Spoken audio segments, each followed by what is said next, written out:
Karina's Sailor, is that right? Sailor, okay. I never use her last name, but she is a MSW student that's been here with us for um, this spring, and she has put together a really, really wonderful webinar presentation on nature-based learning, and she's collected some ideas from folks around the state and has incorporated those. Um, so I want to remind you, if you have any questions or if you want to make a comment or you have ideas and suggestions that you want to share, go ahead and type them in the question box, and we'll pause periodically and interject those as well. While we're waiting for a few more folks to sign up, I just wanted to pass on a couple of announcements. We have the Kaleidoscope Play and Learn 101 training in Seattle next week on Thursday, Friday, on May 28th and 29th. If you know of anybody that needs to or wants to attend that training, have them contact me as soon as possible. We've got a couple more spots left. And then the next training will be in later September this fall. So just keep that in mind if you know of folks that need to or want to attend the training. And then this month is sort of the official Kaleidoscope Play and Learn Caregiver Feedback Survey month, and we've actually already received our first batch of completed surveys just this morning from Children's Therapy Center. So yay, congratulations to them, gold star, for being the first group to get their surveys in. And again, as you probably know, if May doesn't work for your groups for that survey, no worries. We have until the first part of October for your groups to complete those. And then just as a general reminder, summer is coming up really quickly, and kids will be out of school and all those sorts of fun things start happening. And one thing that I want to have you think about is checking in with your local public library and see what kind of summer programming they might have. I know a lot of them have summer reading programs, as well as lots of fun kid and family-oriented activities that families who attend Kaleidoscope Play and Learn groups might also want to participate in. So with that, I will go ahead and turn it over to Karina, and again, if you've got questions, feel free to type those in the question box and we will answer those as we go along, as well as if you've got suggestions or comments, feel free to put those in. All right, Karina, go for it. All right. Hi, everyone. Good afternoon. I just wanted to briefly introduce myself and share a picture so you know the person behind the voice and all those emails that I've been sending you about surveys and webinars. I had a great time putting this webinar together, so I hope that you find it engaging and helpful, and feel free to ask any questions, and if I don't have the answers right now, I will look them up and get in touch with you. So the first thing that I wanted to share with you is a quote that I came across when I first started researching. It says that every child needs nature, not just the ones with parents who appreciate nature, not only those of certain economic class or culture or gender or sexual identity or set of abilities, every child. So I think this is something to really keep in mind as you're including nature-based learning in your Kaleidoscope Play and Learn groups. So I am going to start us off with a question. So the first question is, what was your favorite outdoor activity growing up? So I'd love to hear from all of you, so go ahead and type this in the question box. I was thinking of this question myself, and I think my favorite activity was building forts. I really liked making seaweed soup on the beach, and then I also liked picking weeds and selling them to all my neighbors. So yeah, I'll give you a couple minutes. So we have Debbie, who says that playing in the backyard was one of her favorite activities, jumping in piles of leaves, climbing trees, building forts. It's great. Lisa, what were some of your favorite activities? I really liked playing with the neighborhood kids, and we had a little creek that ran through our neighborhood, and just playing in it and being barefoot and running in the grass. Just kind of just being outside was fun. Yeah. Debbie also says that she enjoyed selling lemonade, having lemonade stands. I also did that too, but we lived on such a small road that everybody felt obligated to buy from us. So kind of became a little bit of a problem in the neighborhood. And then Susie says sharing, playing on the farm, woods, beach where she grew up. And Lorena playing in the mud, definitely. Great. Thank you so much for sharing those experiences with me. I'm just going to go over briefly the agenda for today's webinar. I'm going to do a brief introduction to outdoor play and early learning, some research and some theories around it, and then some learning opportunities in nature. I've divided it into 4 sections: social emotional development, cognitive development, language development, physical development, and I've included some activities in each of these 4 sections. And then I'm going to talk a little bit about incorporating nature inside your Kaleidoscope play and learn groups, because we recognize that not everybody may have the opportunity to get outside and have a safe space to take their groups. So there's a lot of ways that you can bring nature inside your groups. And then I'll also just talk about caregiver learning, and then at the end of the webinar, I have additional resources and ideas. And just something to keep in mind, most of the things that I've included in the presentation, I've also pinned to our Pinterest page under the Outdoor Learning and Nature page. So that's a great resource to go back and look for more details on the activities.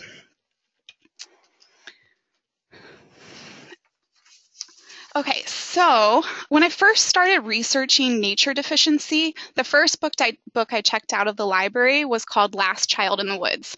I didn't have time to read the whole book, but I did write down a quote that made me very sad, but also made me think a lot. It said, I like to play. It was from a 4th grader in San Diego who said, I like to play indoors better because that's where all the electrical outlets are. And while this is extreme, it's also really relevant because this is the first time in our human history where children spend less time in unstructured creative play in the outdoors than ever before. So why is this? So they're spending between 40 to 60 hours a week attached to electronic media, and research shows that there's a disconnection with nature may be associated with childhood obesity and diabetes, reduced cognitive and creative capacities, decreased self-esteem and self-efficacy, and increased symptoms of attention deficit and hyperactivity disorders in children. So I would like to hear your opinions. Why do you think children are spending less time outside? I'm going to launch the poll and give it a couple minutes.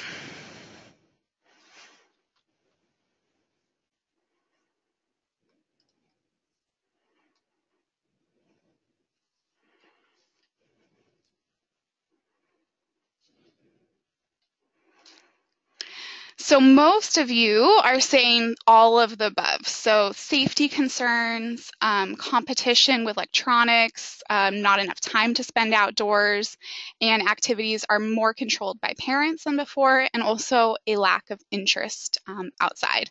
But it seems like competition with electronics is the winner of that poll.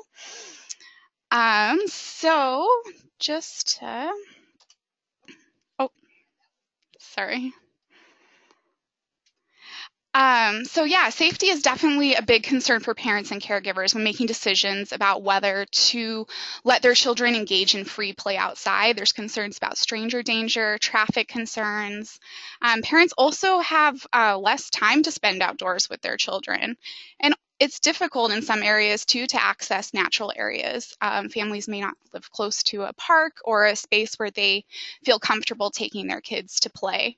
And definitely television and computers is difficult to compete with nowadays. So yeah, it's important for, and we'll talk about that a little more.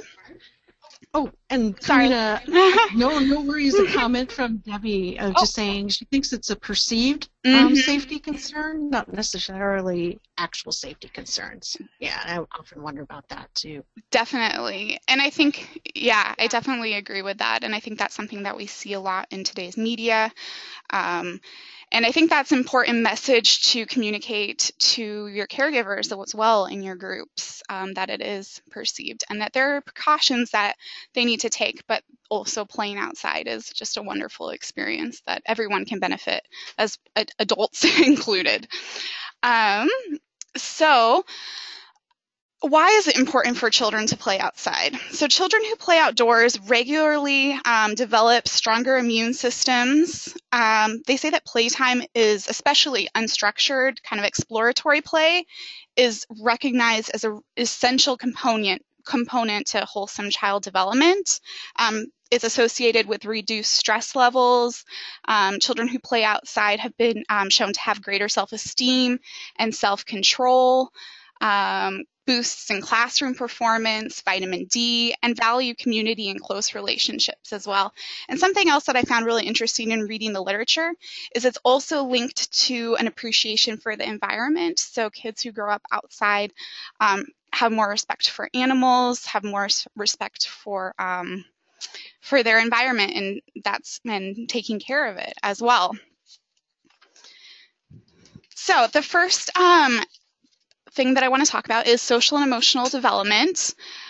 There's so many learning opportunities. Creative play in natural environments offers rich developments for social skill development. There's opportunities to share discoveries, to negotiate and problem solve with others, and just to enjoy playing with friends. So they develop cooperation skills, playing with others, and nurturing characteristics for caring for plants and animals, which I discussed a little bit earlier. So let's get into the fun stuff, the activities. So I had a wonderful time scouring Pinterest and finding kind of these really cool things that I thought would be fun to include in your groups. The first thing is just planting something. Growing something provides caregivers and children with a sense of accomplishment.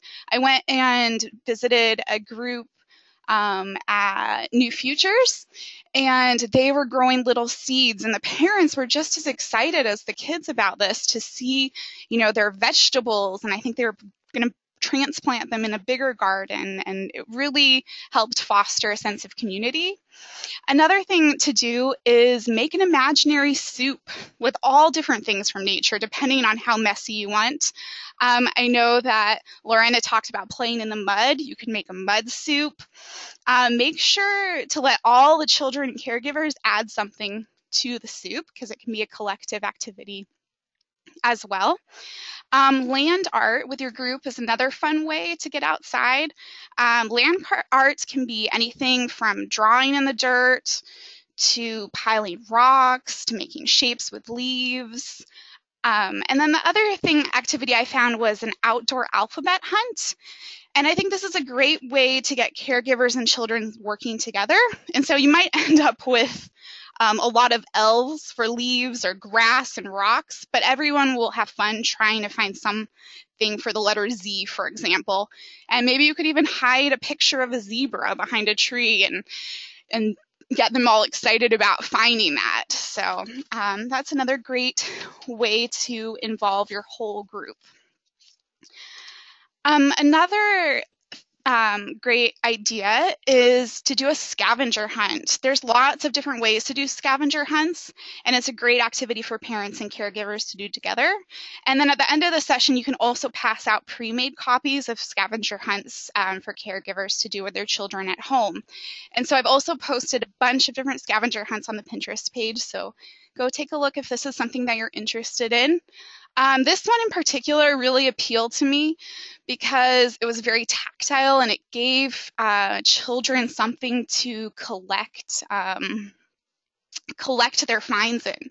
So what you can do is you can find pictures of things that are easily found in your outdoor space, and then just print it out and tape it to the top of an empty egg carton, and then this way the child has something some place to store each item that they collected.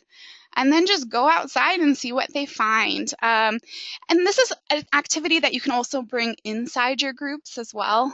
You can maybe like hide things intentionally and see if they can find the things that are matched on top of their egg cartons. Oh, and Debbie just posted another great idea about using paintbrushes to paint mud on tree trunks is really fun too. So I think that's wonderful. And I actually have another idea for paintbrushes a little later as well. So for cognitive development, a lot of outdoor materials help children learn about physical characteristics of the world around them, and manipulating them is really important for cognitive development. So for example, they can learn through experience the difference between like the hardness of a rock and the softness of grass. So it also provides opportunities for children to construct shapes and simple structures, kind of explore the textures and manipulate materials in nature. And then visual stimulation comes from interesting shapes as well. I really liked this idea of paint colors, and this is something that you can just collect from a hardware store, and you can grab a few extra to give to parents as well and caregivers. Pass out some colors and see if the kids can match colors in nature to the colors that they find on their little palette as well. This can be really fun. Also, those colors have really, really funny names that might be fun to explore as well. So some other activity ideas include sorting objects based on visual, smell, and tactile senses. And then exploring nature to see what happens when they are rolled or tossed, banged, bounced. You can ask a ton of questions. Explore different scents by crushing up flowers, leaves, herbs, and grasses. You can say, does that smell good? What do you think of that smell? What does it smell like? Using descriptive language as well. Classifying rocks is another great idea. And have the children establish the criteria. Is it big? Is it bumpy? Is it reddish? Is it heavy? Is it light? I mean, they can just make up their own categories. And then another idea is sink or float. I had a real hard time controlling myself. I just wanted to put every activity with water. I love water. And so I know that water is sometimes a little difficult. It can get a little messy. Kids can get a little wet. But this one is a little more controlled. So sink or float is a great game for a hot day. You can put a bucket outside and then have the kids collect things outside and test whether it sinks or float. Model asking lots of questions like, do you think this leaf will sink? Do you think this rock will float? And see what kind of answers you get.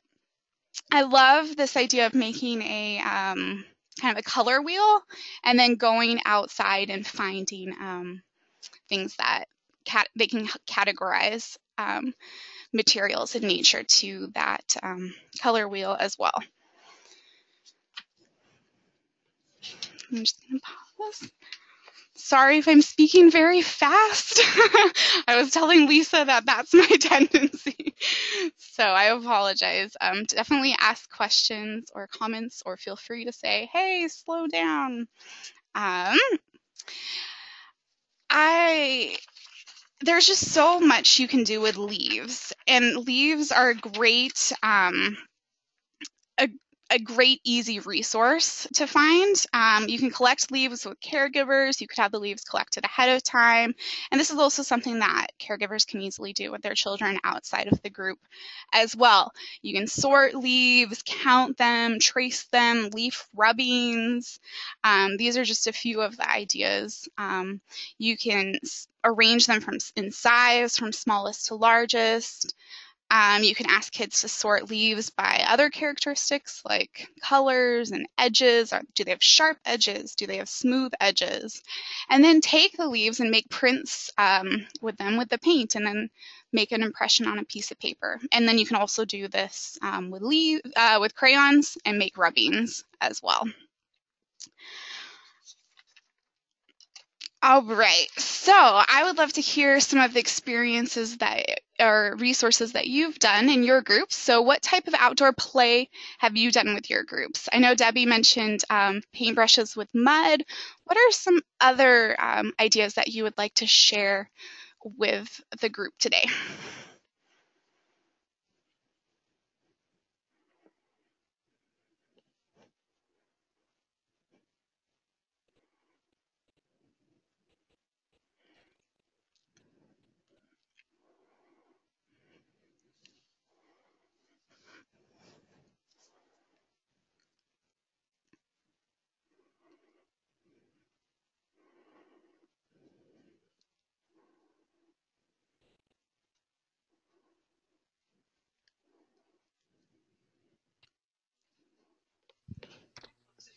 Yeah, folks, if you have any ideas to share, go ahead and type them in the question box there.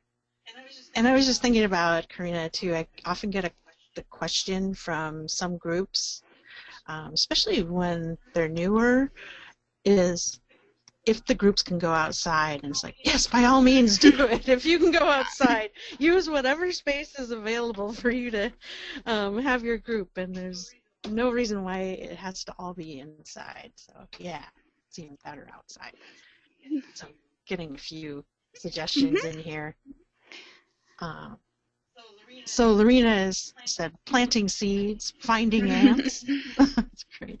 And Susie, nature walk using 5 senses. What can you smell, see, touch, etc.? Great ideas. Great, thank you. So the next one is language and literacy development. So the outdoor environment can be a really great place for the development of communication skills. There's like a lot of space to stretch both physically and imaginatively, and children can fine-tune listening skills outside, and then also develop confidence in projecting their voice across space. I mean, there's something very powerful about being able to like laugh aloud and not have anybody say, "Oh, shh, make sure we're not being, too loud. We don't want to disrupt anybody." I think that the outdoors provides a great place for them to practice communicating.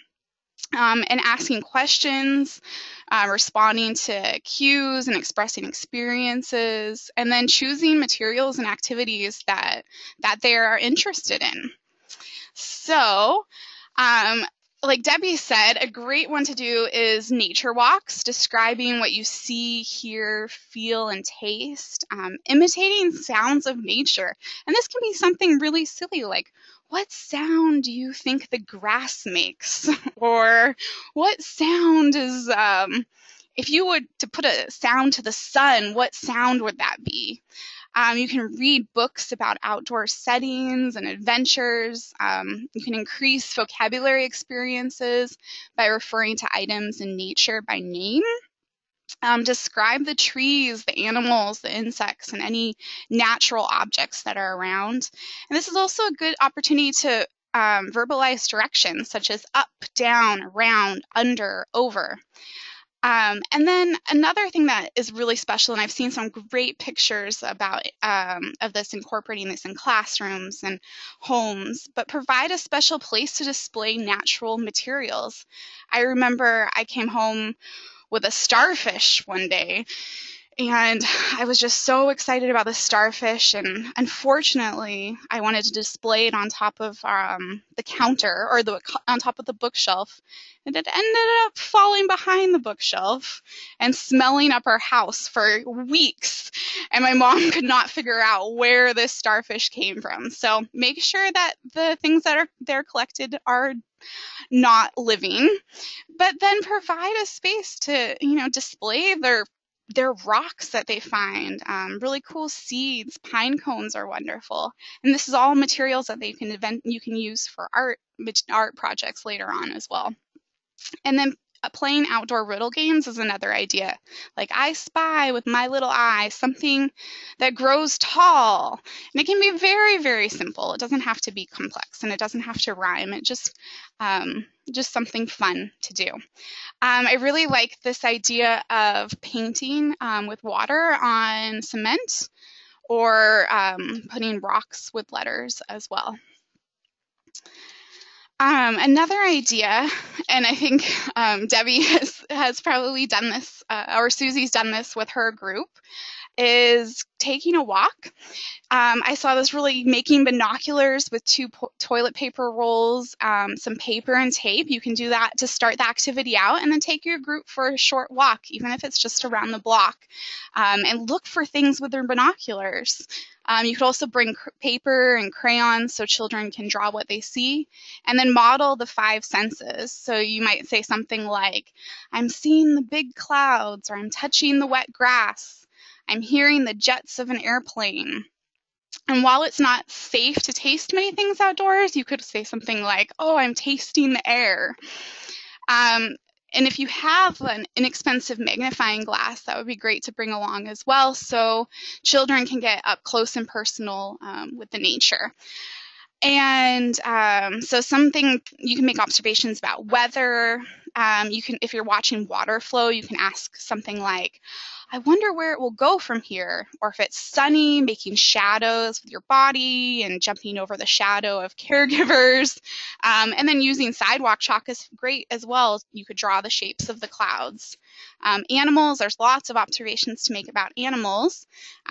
Like, is the neighbor's cat in the window again? Or are there cows in the field, squirrels in the trees, dogs going for a walk around the block? And then plants, you can look closely at shapes and sizes, and rocks are great as well. This is another activity that I came across, which I thought was really fun, and something you can do inside as well. Though if you do it outside, you'll have a lot more space. You can incorporate props. You can be really, really loud, which is really fun. So this is, you read the story aloud, and then when there's an underlined action word or phrase, you demonstrate the action, and then the children and the caregivers can do the action with you. So like, put on your shoes, start walking, reach up to touch the giraffe, let's pretend we're swimming. Yeah, it's just a great way to kind of do something a little more physical outside or in your class as well. So physical developments, the outdoors is an ideal space to work on these. Balance and coordination, following basic health and safety rules, engaging in problem solving, and expressing abilities and curiosity. So simulating natural processes through bodily movement, like moving like the wind, floating like the clouds. Another activity I really liked is emptying and washing out dishwashing soap bottles. And then you can fill the bottles with water and then squirt at designated targets or use them for watering the plants. And then just participating in gross and fine motor activities like throwing balls, jumping, reaching, stacking, dumping. And then bubbles. I'm a huge fan of bubbles. You can have caregivers blow bubbles for their children as the child chases and tries to pop the bubbles, and then have them switch roles. There are a ton of bubble recipes online, and this is something that you could also send home with caregivers as well. And you can demonstrate how they can use hangers or strings to blow bubbles as well. So just materials that they can find at home. And then creating obstacle courses and color hops, and then parachute games are always, I'm a huge fan of parachute games. So for a kind of a more structured activity, an alphabet relay is something that might be fun to do outside. You could have 2 buckets or bowls or boxes, and then letters. You can just write out letters on construction paper as well, and then 2 hula hoops would work really well. Or you could just use a piece of string to make a circle. So if you place the hula hoops with letters in the middle, and then divide the caregivers and children into 2 groups, and you can have them line up, and then you could say a letter, and the child and caregiver runs to the hula hoop, finds the letter, and runs back to drop it in your team's bucket, and then you can cheer your team on. I think this is a great game to involve caregivers in, and then you can just make variations to fit to best fit your group. This would work really well with shapes and colors and animals, or basically anything that can fit in a bucket. And it also helps with identification. So, and it's also just really fun too. They don't have to find the letter R, or they don't have to find the letter D. Just getting them running and kind of identifying things, and also just getting them to play with caregivers as well, and play with as a whole group. Now I promise. Lisa asked if I was going to sing this song for you. And I said that you're probably really tired of hearing my voice by this point in the presentation. So I probably will not sing it. But I've really loved hearing all your songs during some of my group visits. So I thought that it would be fun to add another one to the list. And this is called Walking, Walking. So you can sing it to the tune of Frere Jacques, but also you could just sing it to whatever tune you would like. So the participants, or the kids, move according to the words of the song, and they walk when singing about walking, they hop when singing about hopping, etc. So this is a great game to play outside and take advantage of a larger space.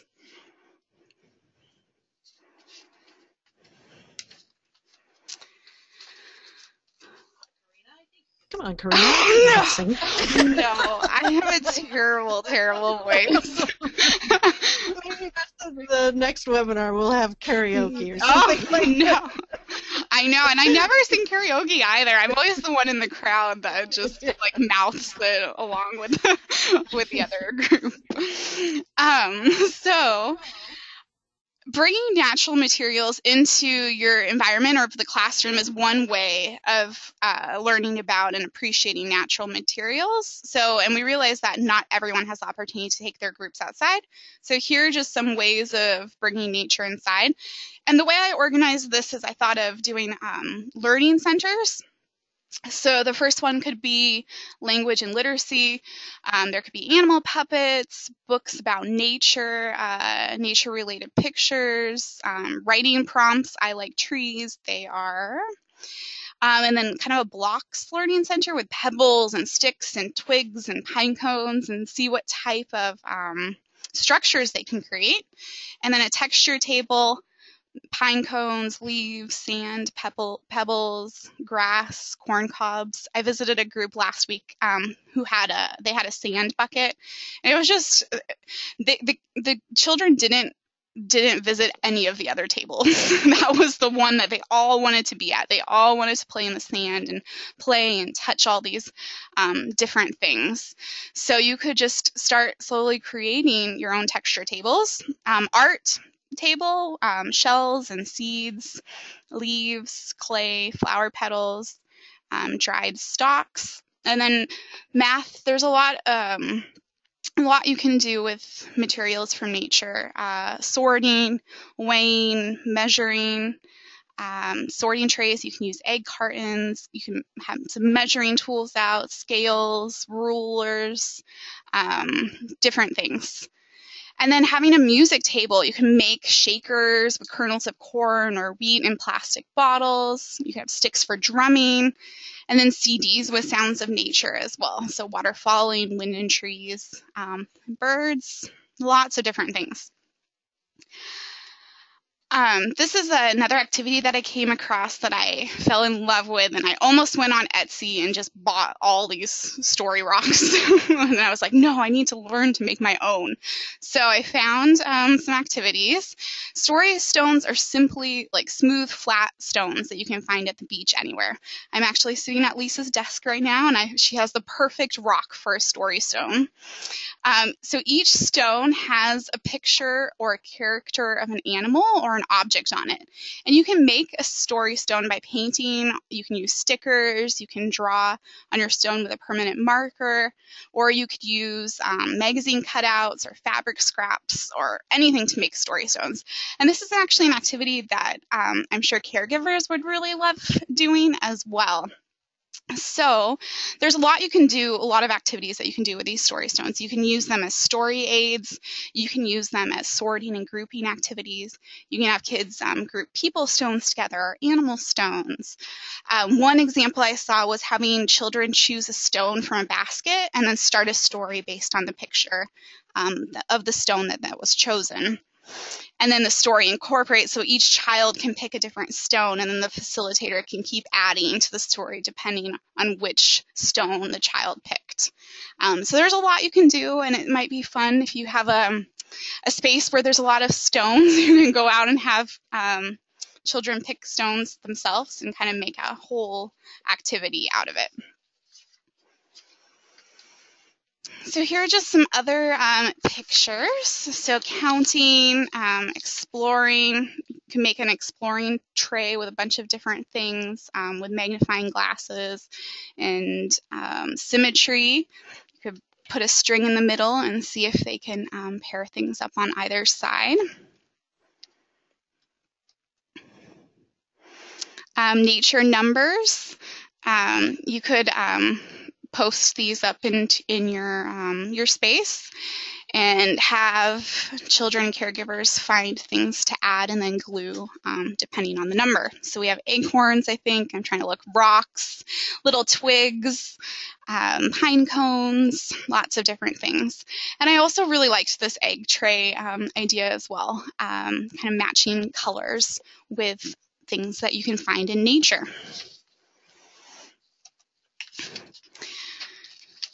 So the key messages to caregivers are children need opportunities to learn about the world through their senses, so their sight, sound, smell, and textures. There are a lot of health and emotional benefits of playing outdoors. Caregivers need to provide time and space for outdoor physical activity and movement. And you can't go wrong playing outside. And it doesn't have to be something different that you do from indoor play. You can just take whatever you're doing inside, outside. And also playing outdoors is fun for everybody. And the health benefits are just as important for caregivers as they are for parents. I know when I go outside, I feel so much better. And I have so much fun. And it just does wonderful things for your well-being. So I think this is an important message to share with caregivers as well. So here are a couple photos. These photos were shared by Kay Marshall at the Mount Baker School District. She took some wood and did some cognitive activities with the wood and then used leaves in play as well. Thank you for sharing, Kay. And then from Susie at First Step Family Support Center in Port Angeles, these are wonderful. They made stepping stones with cement and rocks and took a field trip to the Dungeness River and did some gardening. So that looks like wonderful time. I would love to join your group. Thank you so much for sharing your ideas and photos. It has been really great to hear about all your experiences. So here are some additional resources and ideas. A lot of the presentation I pulled from these resources, so if you want to go back and find more information about a picture that you saw or something that I mentioned, these are all really good resources. Nature Circles has some really great stuff as well. And then the stories and motion cards, which I mentioned, also there's a ton of them. So those might be fun as well. And then, like I said, our Pinterest page, I think I spent a good hour and a half posting on it. So I think I probably went a little bit overboard. So there's probably about 80 posts or so. But I'm sure you'll be able to find something interesting there. So thank you so much for attending. And if you have any questions or any thoughts, please feel free to contact me. I'm here for another couple weeks. Yeah. And this has been really fun to put together. So any questions or any other ideas folks want to share? go ahead and just type them in. But yeah, I mean, I'm just looking out the window, and it's sunny here in Seattle, and it's just kind of calling me too. I know, I'm ready to go outside. Yeah, and I've heard of some groups that, especially when the weather gets nicer, they will meet in different places. Like they will meet in a park occasionally, or every week for a while. So, use those options that are available to you in your community too, and just feel free to be creative with getting outside when you can, and even in the rain and the snow, it's a lot of fun. I got to grow up in a place with 4 seasons, and I talked about running barefoot in the grass, but we didn't do that in the wintertime. We made snowmen and snow forts and things like that. Susie says, thanks so much for all the great ideas. I will use some of these this week. Thanks, Susie, and thanks for sending your photos and information. Yeah, they were wonderful to look at. So any other questions or thoughts?